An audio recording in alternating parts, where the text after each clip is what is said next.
Todd Young Online presents Young Tales. Tales for the young and the young at heart.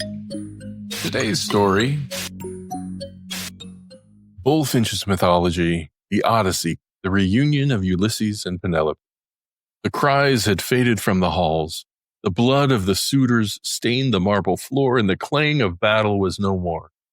Only silence remained, broken by the sigh of wind through the open doors and the low murmur of Telemachus and the faithful herdsmen who stood with bowed heads beside their master. But Penelope, queen of Ithaca, still knew nothing.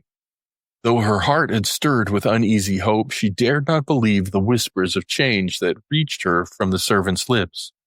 For 20 years her soul had been tossed upon waves of sorrow and longing.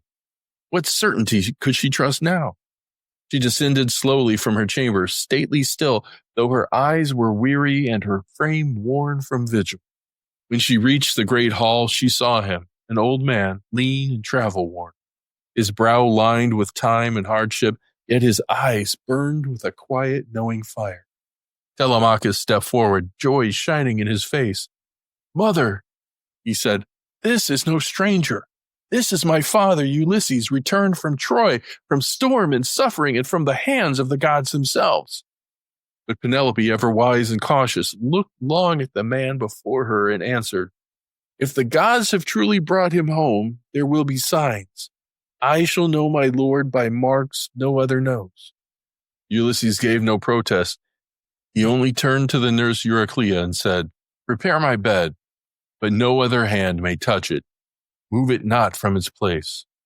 Penelope's heart stirred, and she said, testing him, "That bed, can it be moved?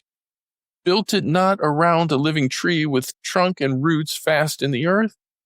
Then Ulysses smiled, and his voice, low but firm, carried the truth of years. "No mortal hands could shift it. I built our chamber around the olive's heart. Its roots are in the stone floor. I shaped our bed with my own hands, carving it smooth and strong. No stranger could know this." At that word, Penelope's strength failed her. Her doubt melted like frost before the sun, and she ran to him and embraced him, weeping. "Forgive me," she whispered, "that I held back. My heart could not endure another false hope. But now I know you. You are mine again." And Ulysses, hardened by war and sea, held her close, and for the first time in 20 years, peace settled over his heart. That night they spoke long of all that had passed, his trials, her steadfastness, the boy grown into a man. And though the years had stolen much, what remained was more than enough. And so Ulysses, king of Ithaca, reclaimed his throne, not with sword or oath, but with the love of a faithful wife, the loyalty of a son, and the blessing of the gods who watch over the enduring heart. And here's where we end for today. Young Tales is produced and narrated by Todd Young from Todd Young Online. If you enjoyed this, please like and subscribe and join us next time for another story. Thank you for your support.